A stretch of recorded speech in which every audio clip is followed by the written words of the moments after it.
Hello guys, this is Parker again. I'm very sorry, I've really just had a lot of things in my mind, and today I'm actually going to be bringing you a video dedicated to you YouTubers who like to do fire extinguishers, like to know all about them, what they have in them, and the practical applications for use. Well, this is for you. I have a couple of fire extinguishers to show you today. Over here, I have the first alert. This is the BC, the plus 50 BC dry chemical extinguisher. As you can see, it is out at the moment. I actually have the powder in the bag. This whole bag. It's also by Ansel. This is probably a third of what it actually holds. Over here, I have a Badger. Badger's a really good brand. I actually trust them a lot. Apologize, I'm very sick. I have sinus infection.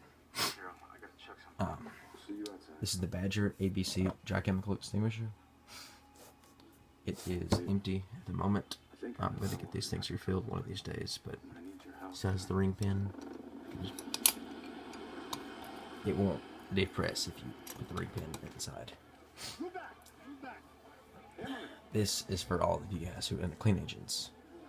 This is a general fire extinguisher, Halon BCF 1211.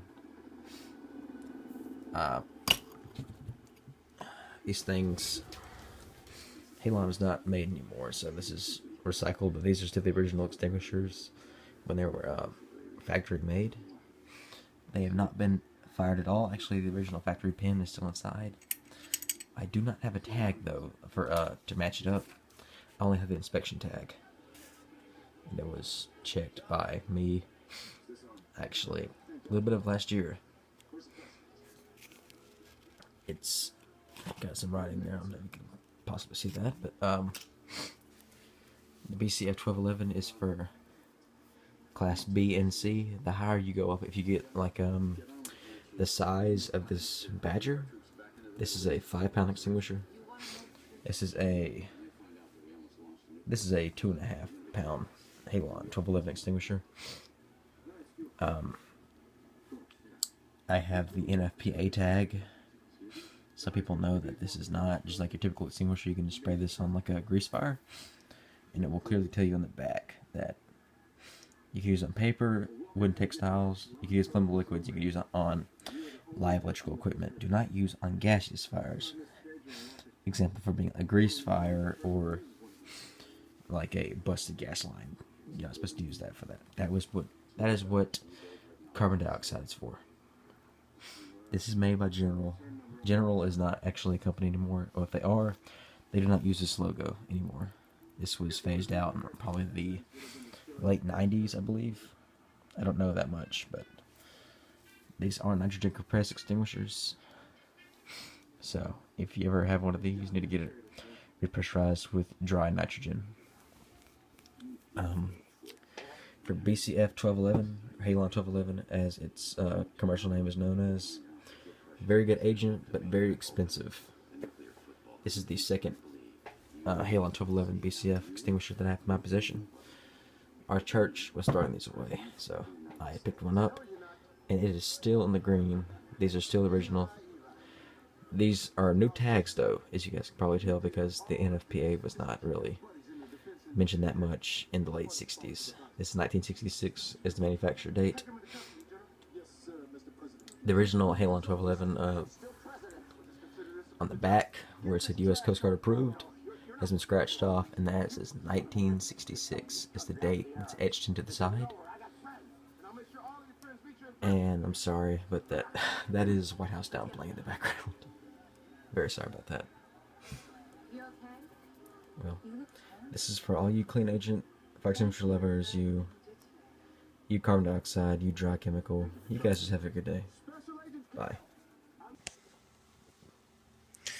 Hello again, this is the second part of the video. I'm going to show you where I keep my Halon 1211, the extinguishers.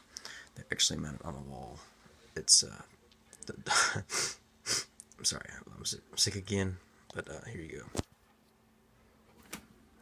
Oops, out of the way, I'm sorry. This is the Halon 1211, the BCF. And this is the guideline, which tells you where it is.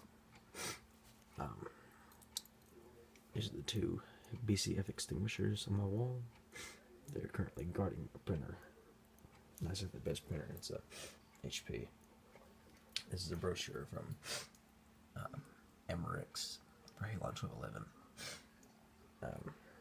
All their Halon is recycled, and it will help protect any kind of existing computer applications that you may have or that you currently need.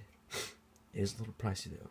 I would suggest going to eBay and looking for a second-hand Halon 1211 extinguisher, but make sure it's in the green, otherwise you will be disappointed, because you cannot go into your typical fire extinguisher surplus store and refill Halon 1211. It has to be taken from a Halon bank and then put into your extinguisher. But both of these are in the green, and yes, I am very aware that on right over here it said powder.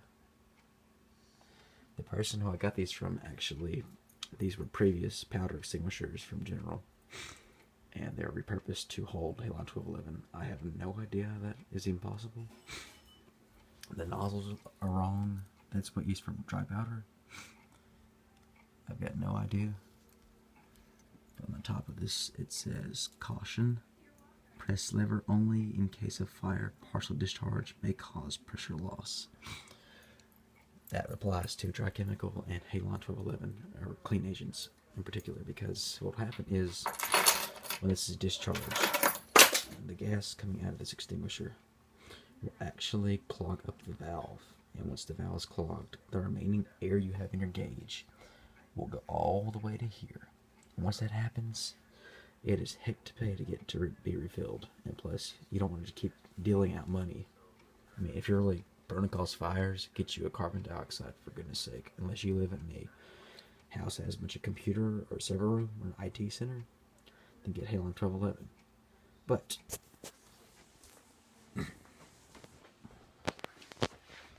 this is for the Badger ABC dry chemical extinguisher.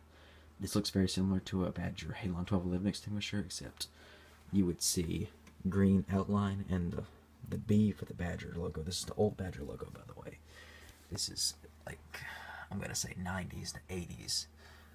That would be like a very, it would probably be like a lime green and then be outlined.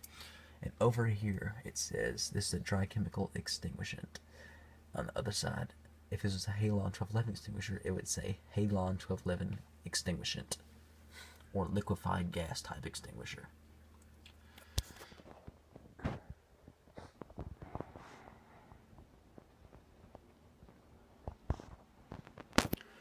I don't have any safety tags to keep these pins in here. It's just ready to go. I can pop it off when I feel like it. These are fastened to the wall via metal brackets. These came with extinguishers. All I have to do is pop it, and the extinguisher is ready to go.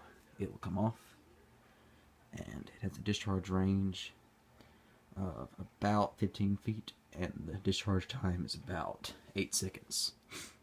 That is if you use it sparingly. Just don't go willy-nilly and start spraying this crap all over the place, because if you put this agent concentrated on the fire, then it will cause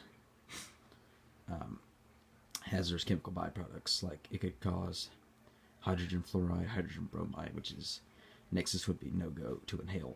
Your body would probably be in a really bad state if you inhaled a bunch of this stuff. I mean, this is not going to hurt you. This is a small inhaled extinguisher of Halon 1211. I could clearly, if there's a fire, let's say in that area over there, I could take it out, no problem. Just make sure you even light the area, because this crap does stink. Well, it doesn't stink. It kind of smells sweet. But that sweet odor lets you know that, hey, Halon's been sprayed. You need to kind of get out of here, because it's not good for your body. It is a clean agent. It is safe to some standards. It is not completely safe. You don't want to go into a room full of complete Halon 1211, because it can cause poisoning in your body. There's something called Halon poisoning. You guys need to understand the safety, because people can be dumb with these things. People like to put them on office chairs and like jet down roads with these things like a jetpack. No, these things are made for fire extinguishing people. Get your head out of your butt and use these things for what they were intended to be for. These are not toys. if you have a practical application you need to keep this for, you need to put on the rack and do not mess with them unless you intend to put out a fire. The only reason I'm doing this demonstration is to show you the proper safety procedures. And by the way, do not extinguish this gas into the atmosphere. It will cause ozone depletion. That's the reason why they stopped making this. That and people were being dumb and walking into Halon dumps from suppression systems and getting possibly asphyxiated. Guys, please be safe and don't be dumb with these things. This is Matt Parker signing off. Bye.